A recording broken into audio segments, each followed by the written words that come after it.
All right, so this is going to be the IFTA basics. We need 4 things to file our IFTA, 4 numbers. We need gallons per state, the total gallons we purchased in every state.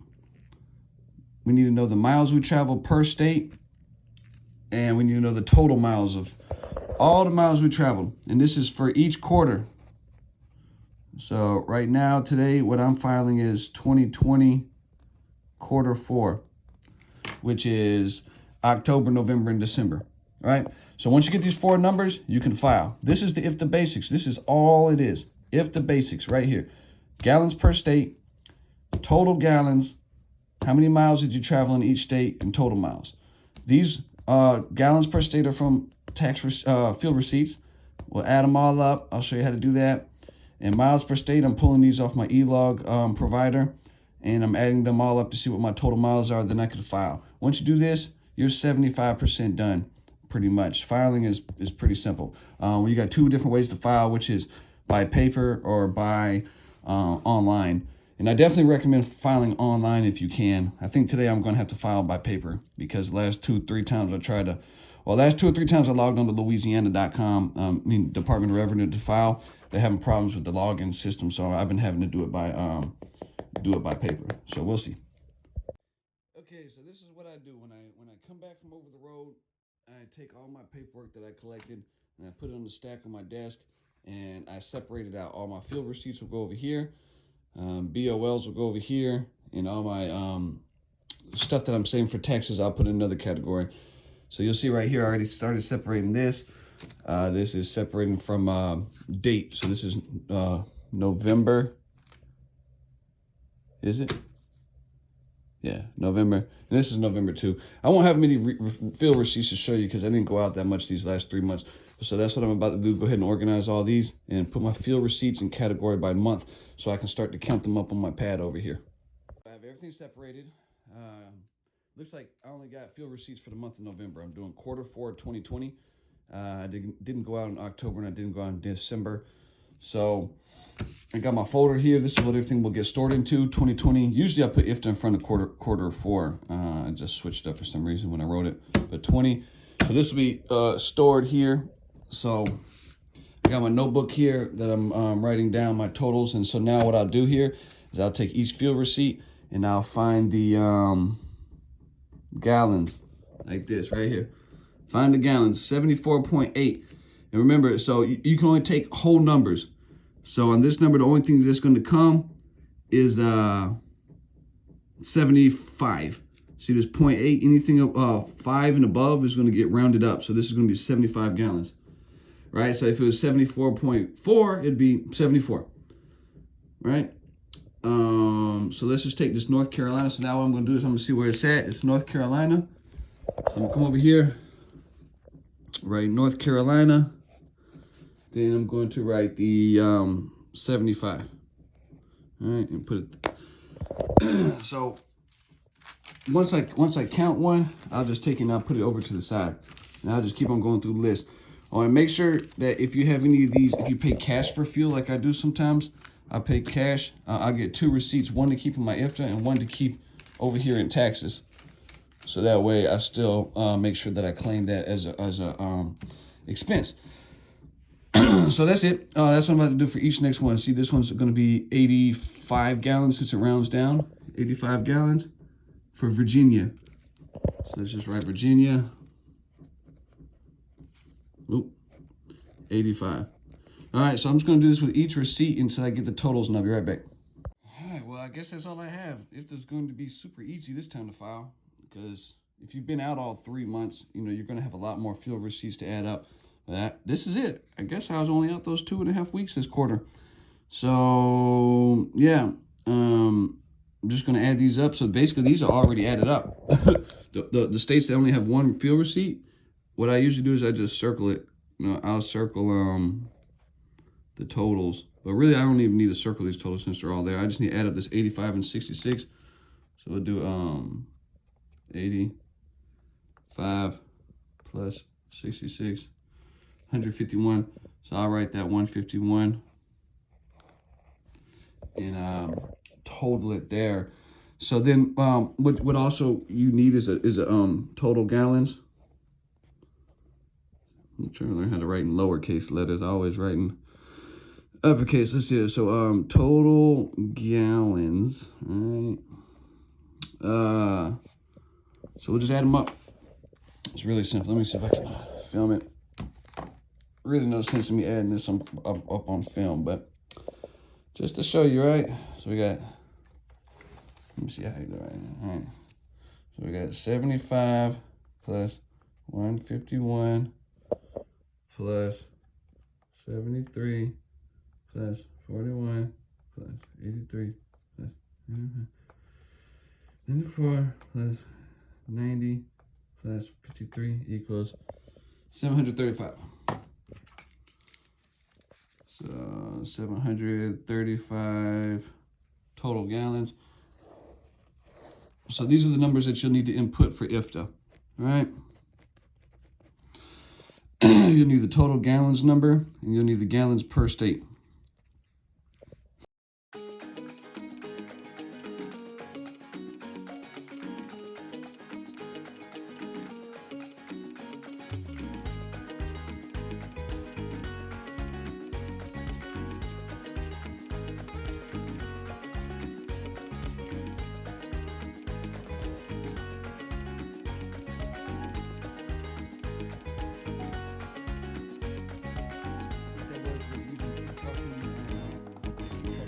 Internet portal. I just pulled up my IFTA. I selected Q4 on 2020, and it pulled up my miles.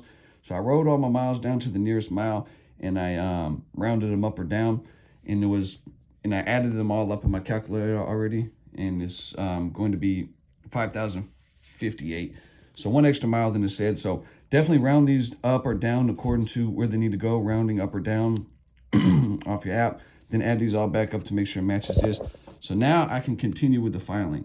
So you can go ahead and put this 5,058. It's a little messy, but sorry. Total gallons, miles per state, total miles traveled, and miles traveled per state. All right, so it looks like I'll be doing it on paper since the Louisiana website, they're still not sending me an authentication code. I'll have to figure it out another time, but since I don't have much to report, I'll just go ahead and do it on paper like I mentioned. So this is why I said you need total miles and total gallons. So let's just go ahead and I'll show you total miles. Since we know the total miles is 5,058, go ahead and write 5,058 for diesel. All right, then total gallons purchased. Well, we know our total gallons is what, 735? I'll do 735. Go over here to our calculator. I'll do 5,058 divided by 735. So that means it's got an average of 6.88 miles a gallon.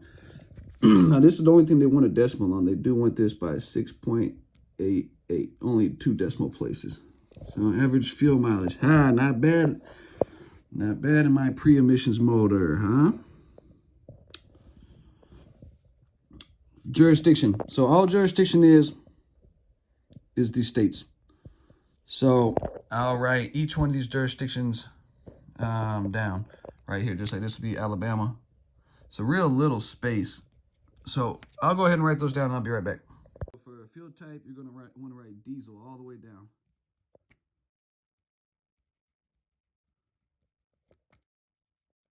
At least if you're doing this for what I'm doing it for, trucking business. All right, so total miles in each state. See, that's why we need to know our total miles for each state. So those are gallons. So here's our miles. So I'll just go ahead, like this first one for Alabama is 410. So I'll just go ahead and write 410 inside this little box. So I'll go ahead and write all the miles for each state. Be right back. So the next row is row D, which is taxable miles per state, which will be the same as these in most cases. You'll just have to read the instruction pages that it comes with this. But most of the time for me, it's always the same, taxable miles, because I'm being taxed in every mile I drive in the state because I'm doing business every mile in one shape or another. So this will be, next row is taxable gallons, which is D divided by this, AMPG, average miles per gallon, right?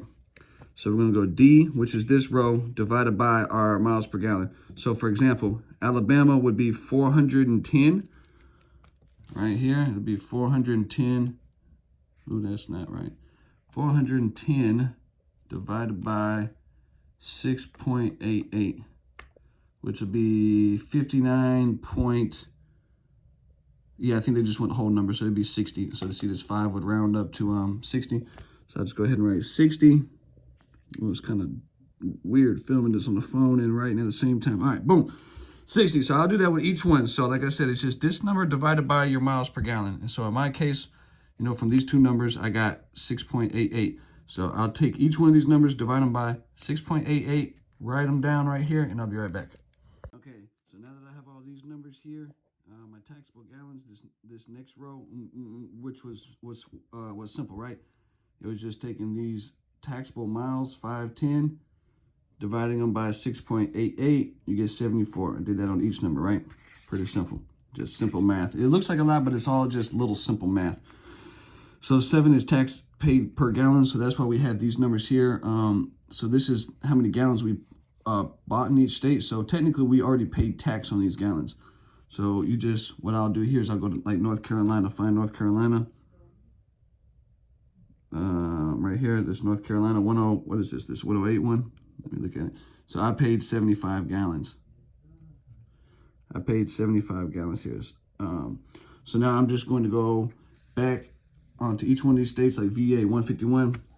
I would do it on film, but it'd take me too long to do that, to try to film it and write and look through the screen. So yeah, I'm just gonna go ahead and fill these out, but you see what I'm doing though, right? It's just 151. I'm just taking the gallons purchased in each state, moving them over here. So I'll do that and be right back. All right, so for everyone you don't have that you didn't buy fuel in, you just put 0. And I did notice, in case you were wondering, yeah, this Georgia, I did accidentally write 2 Georgias. So what I did was I added them together to get 177, which you see the Georgia is now 177. So this next row is another easy row. We got G, which is E minus F. So it's this number minus F. So I was just trying to see how many ones that we owe tax on. So in this case, 60, yeah, 60 minus 90. You know, it's going to be a negative number. So we'll just do 60 minus 90, which equals negative 30. So they like to have the negative numbers inside brackets like this. Let me draw it. It's like negative 30. So you put it inside brackets like this, negative 30. So like this one, since it's E minus F, 18. So essentially that means I'm going to get credit for these 30, since I paid more gallons than what I paid more than what I needed to. I'm gonna get money back, but see on this next state, which is Arkansas, I'm gonna pay in tax on 18 gallons. So let's do another one. 75 minus 177. We'll do 75 minus 177. We'll have negative 102. So that'll be the same thing. It'll be like this, negative 102. It'd be nice if the boxes were a little bit bigger. So yeah, I'll just do that for each one. So this will be 11. This will be 1. See, 74 minus 73. 70 minus 41. That'll be 29. And another one will be 24. Since this is 0. This will be 4, 5, 6, 7. So that'll be 4. 108 minus 75. 33. This is 33. This is 37. This is 27. 29 minus 75. 46. Negative. All right. Then we got this big one down here. We got 89 minus 151. So that'd be 62. Negative. Boom. So this is the part we got tax rate, number H. So they'll send you these little forms to come with it. And basically we're just gonna open them up. And is this, no, this is not the Canada one. So this is, see, they got them in alphabetical order. So let's see, this starts with M. So I got like Maryland, all right, Maryland. So Maryland would be MD. See, diesel 3705. See that 3705 number? So that's what I'll write right here. Maryland, for Maryland at least. See, there's Maryland. Choose this one right here. So it's, what is it? 0.3705. All right, so I'm about to go ahead and do that for each one. Like I say, so you just find the jurisdiction, which is the state. You find where it is on here. You find where it says diesel on the column, and you write that number down into this row number, column number H. So I got each one of these in now for column column H. Now here's one thing you got to be careful of. I think it's just Virginia and Kentucky, but Virginia and Kentucky have a separate fuel tax. So you see how I got Virginia right here, VA, and at 2.12. Well, I got Virginia again down here, and I just copied all the other information, 614, 614, 89, 151, right? But it has a separate fuel tax of 1.27. And how do you know this? When you look at the form here, you'll see Virginia. You see how it's got the I wrote it down wrong. I'm glad I looked. It's 202 and 13.7. So Virginia and Kentucky both have an extra surcharge tax, and you got to treat it as a separate state when you write it up. So you just do your normal one at the main rate of 202, then you do a second one with your rate of 13.7, which is, I got to change this, 127. But I was looking at the gasoline one. So just be careful with that Kentucky and Virginia. It's real simple. All you got to do is just have your main Kentucky and Virginia. See, like I got my main Kentucky here, my main Virginia here. Tax it at the normal rate, then do a second one with all the information the same and tax it at the second rate. So now we're going to go into column I, which is just G times H. Very simple. So now you block out all this. This is just record keeping for them. So that's why it looks like a lot, but it's really not. So you block out all this and you just times -30 times 27. So with a negative number, you're going to need, I think you could still do it on the iPhone, but you know, on the calculator like this, you would just type in negative 30 times, and see how I made it -30 that way? So -30 times 0.27. That's -0.81. So like yeah, these are going to be really tight, but you just put $8.01 with the negative. So that means actually a refund. So I'll be getting a refund of $8.01 for Alabama. So now we'll do this for each one. Then of course we'll add it up and get the total to see, you know, well actually, well, you'll find it on this one if there's interest. But usually if you're filing on time, you're not going to have any interest. So that's what I'll do for each one, and I'll be right back. Right? So we got to times this number by this number. And if it's a negative number, you just put negative first in the calculator. I'll show you one more time. -102, right? -102 times, and this one is 0.313 for Georgia. So that means I get $31 back in 90. That's going to round up, I guess. So 31.93. So let me write that down right here. 31.93. So I'll be getting $31 back from them. But usually it's all going to even out, because some of these I didn't pay any fuel tax in. So I'll be using some of this money to pay them. So that's what it's all about. Let me go ahead and add this up. Remember, like I said, forget all this at this point. You're just doing G times H, G times H, G times H. Okay, so I got all these filled out, this column I, by doing the math that I just showed, G times H. So J is pretty simple. It's just, if you're filing on time, is 0.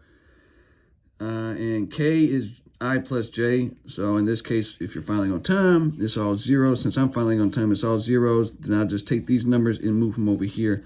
So I'll do that and be right back. Next, since I got all the way down here to K, we're just going to add these up so we can get the total. So in order to add these negative numbers, you might already know how to do this, but it took me a while to figure it out in the beginning. But you just do -810, then I'll do plus 513, then I'll just do minus 31.93 plus 561 plus 1 plus 580 plus 889 plus 1 plus 1191 plus 2445 plus 888 plus 729 minus 920 minus 1252 plus 1 minus 849. So that means, since if it's in the negative, that means I would have got money back. But since it added up to 1072, so that's going to be this right here. That means I owe $10. Oh, this paper's moving on me here. $10.72. So just for all these, we'll just add these up. But these total miles are going to be the total miles you got here. Total gallons are going to be total gallons. So I'll just go ahead and get all these totals right. Then I'll be right back so we can do the final filing part. Form right here, I'm blocking out the top that has my name on it and stuff. But you'll have this is the very first page, so this is the final report. So you'll put the net credit, which would be 1072. So I'll just go ahead and write 1072. Penalty fee 0 if it's on time. Then your total will be 1072. All right. So then here at the bottom, you'll put your name. I got it covered here, but see, you'll put your your name, owner, date, and that's it. So you'll just take this paper right here, fold it up, write a check. I'll write a check for 1072, and I'll make it payable to these guys. Right here to the address, Louisiana Department of Revenue. I'll stick it in the envelope, write the check for 1072, mail it, and I will also, when I go to the post office, I'll put a post date on it. Once I get everything finished for my records, I'll open up this folder that I made, 2020 quarter 4 IFTA, where all my field receipts, and I'll go ahead and put this page in it. All right, close it up. Then I'll stick it in my file folder here with the rest of my 2020 IFTA. And that's it. We're done at this point. Pretty simple, right? Maybe on the next one I'll show you how to do it on the digital, but the digital is way easier than the paper. But you see, the paper's not that hard either. It's just a lot of little numbers, and you got to follow the steps on it. And most of the, mine come with an instruction sheet. So if my video didn't explain everything to you, you can also read the instruction sheet to go with it. But that's how you do it. That's how you file IFTA. That's how I file IFTA.